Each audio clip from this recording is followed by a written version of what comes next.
Welcome to Queer Conversation. In the studio with me today is PJ, the director of MCC Welfare Services. We're going to talk today about loneliness. Hey PJ. Hello, how are you? Good, thank you. You recently have done research on loneliness. Tell me why. Why? Well, so MCC Welfare Services started back in the 90s, and we were supporting people who were living with HIV and AIDS. And fortunately now people are living and not dying in the same way that they were. And what that meant for our organisation was that we needed to look at what was next. And so we spent a lot of time researching what is out there, what is the next big social issue for us to look at. And it was social isolation and loneliness. And so we sort of did all of that broad research and landed on this particular topic as our central focus. And then what we've started to do over time is build up our own research base. So in 2018 there was a loneliness report, and there was something like 1 in 4 people in Australia identified as being lonely. And then we've been running for the last couple of years a loneliness index survey. So we generally do that around Mardi Gras time. And the stats that we're finding almost align to that 1 in 4. We have a really small sample size at the moment though, so it's a bit harder to dissect that and really read into those numbers. But in essence, it's that 1 in 4 people, who identify, and it is a subjective feeling. Loneliness in and of itself is a normal human emotion. You'll be lonely at some times, and so will I. And the difference though when we talk about loneliness is more that chronic loneliness. So you really don't have anybody else to contact or to lean on or to talk with. You spend a lot of time by yourself generally. What are the ages you're talking about? So in terms of chronic loneliness, the research is pointing to two cohorts basically, the 18 to 25s and then the over 65-year-olds. And if you think about both of those cohorts of people, the 18 to 25-year-olds have just come through schooling, right? And they've had their friends that they saw every day, and suddenly they're now out in the world. And where are those friends? Because friends have gone off to different universities or TAFE, or they're working, or they've moved, or they're travelling. And so suddenly your support network that was around you is no longer there. And then you think about the over 65s, well, that's a retirement age. So you've primarily been working most of your life, no doubt. And suddenly that support base is no longer there for you. And people are questioning their identity. I worked in this organisation for 40 years and suddenly I'm no longer there. So who am I as a person? And so the research is calling out those two cohorts in particular. What do you hope to happen once we talk about it? What we're trying to do now is fund a 5-year project, because the thing about loneliness is that you don't just go, oh, I'm lonely, and someone says, come along to this event. Oh wow, loneliness is gone. It doesn't happen like that. Often in our community there's a real, sometimes there's trauma, sometimes there are other issues that people need to work through. There's a really strong need for counselling and qualified counsellors. But people don't get access to that. They might get access to a few sessions with someone, but then if they can't afford it, well then that support falls away. So the solutions, I guess, for loneliness really is about building relationships with people. And that's for me why we want to make this a 5-year longer term project, because you actually need to first of all find the people who are lonely. And where are you going to find those? Likely health professionals. So someone will go to the doctor because they've got a pain in their toe. They don't really have a pain in their toe, but they just want to have a chat to someone. The GP is pretty easy. Go in and spend a bit of time with them, talking about a complaint that may or may not exist. Or they go to their other health professionals. just so that they can have someone to talk to. So there's a big thing around social prescribing now, so where doctors say, I'm not going to give you a pill for your pain in your toe, but I'm going to ask you to go and see this, or go and get involved in a volunteer organisation and use some of your time that way. And so for us, the solution really is about getting that qualified person. Some people just need a couple of interactions, introduced to the right people or the right organisations or the right groups, and then they're off and they're running. Other people might need a lot more support. If you're unemployed, you're applying for all the jobs that you think you're qualified for and plus, and then you're constantly being told you're not good enough. That has a really big impact on your self-esteem. And so for us, having that skilled professional that can diagnose, for want of a better word, what you need and how to support you, that's what we want to do. And then hopefully over time we move people through a service continuum. So it's the one-on-one relationship. And then it might be a small group thing. So, a few unemployed people, for example, getting together and building up their self-confidence and helping them with their interview skills to sell themselves. And then moving them along to connect with social groups. And then, they'll be on their own going again. So that's for us what we see as the solution.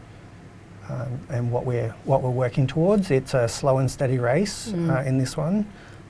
Funding is next to non-existent.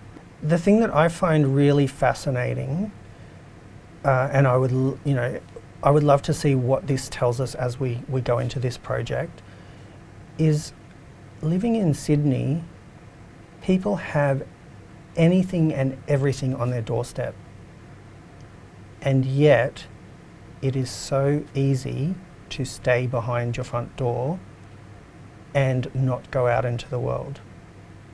People think that regional and rural locations, that isolation and loneliness is, so much more. Well, it is, but it's different. In Sydney, you can, as I say, when we were doing the project in 2018, we looked at, if I want to connect with community, how do I do that? Well, I can go pretty much anywhere on a night time.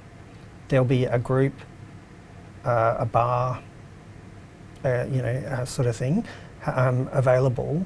I can do that similarly on the weekends, but there was nothing Monday to Friday, 9 to 5. So that's what we built our project around, to try and fill that gap of the daytime stuff. But what we ended up finding was nobody came during the day, but we had people coming at night. And that for me was a really big eye-opener around that. So there's been a number of documentaries over the last couple of years, and I refer to that ABC one, older people's homes for 4-year-olds and for teenagers. And they demonstrated that you've got all of these elders of our community sitting at home and not connecting with people, because maybe ill health and medical conditions might impact that. So they're not connecting. But then you've got these 4-year-olds who don't necessarily have grandparents. So what they did was they brought them together, and then they brought teenagers and older people together.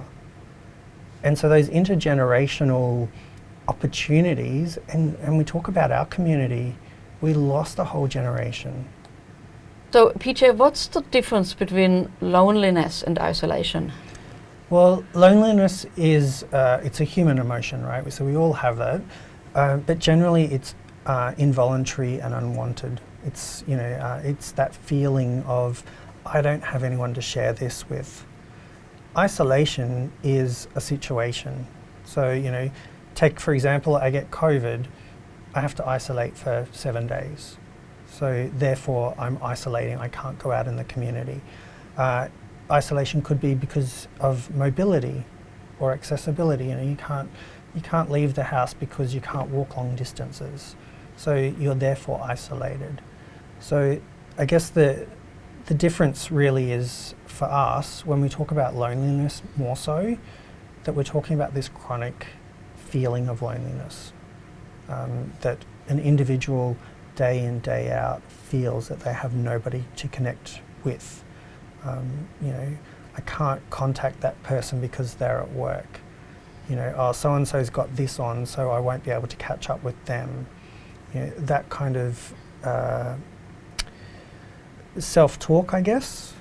And what are your feelings, or you might have research on that, what the consequences are of that chronic loneliness?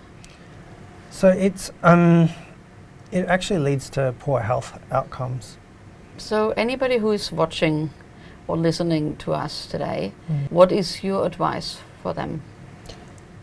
For me, it's actually let go of the self-belief or the self-talk that you can't reach out to someone. You know, I spend my days, I will randomly send someone a message just saying, hi, how you going? You know, that opens up a dialogue for someone. It's checking in. And it takes work, right? It takes effort. Relationships take effort. But the important thing is you're not alone. In whatever is going on in your world, you're not alone. Is there a support service people could reach out to? There are a number that I'm aware of. So there's the Q Life chat line that people can call up. You've got the other organisations like Beyond Blue and Lifeline. But there are also other organisations and other groups in our community who I think actually help us quite a lot. For example, I'm part of a dinner group, right? And they meet every Thursday night, and all they do is meet for dinner. So there are ways and means of connecting with people that you're interested in. So I guess the first thing is to ask yourself, well, what is it that you're interested in? So there's many organisations that people can volunteer with. It doesn't mean that you need to lock yourself in, you know, for the next 50 years to volunteer for an organisation, for example. And PJ, how can people support this project? Is there a website? Is there social media they can follow and get involved? Yeah, absolutely. So just look up MCC Welfare Services. Website is mccws.org.au, or again on Facebook, Instagram, we're on the Rainbow Tapestry. You'll find us there, or you can, you know, sign up to newsletters and so forth. All the standard stuff that most organisations will have. You know, if you got the skills, you could even consider volunteering on our board. You know, there's lots of ways that that people can be involved and connected. So. Great. Well, thank you for the chat today, PJ. Really appreciate it, and all the best with the project. Thank you so much, and thank you for the opportunity. It's been a beautiful day. And if you like more queer conversation, make sure to follow us at LOTL Media, or check out our website LOTL.com, where you can also find 30 years of archive of Lesbians on the Loose magazine. My name is Silke Bader, and thank you for your company.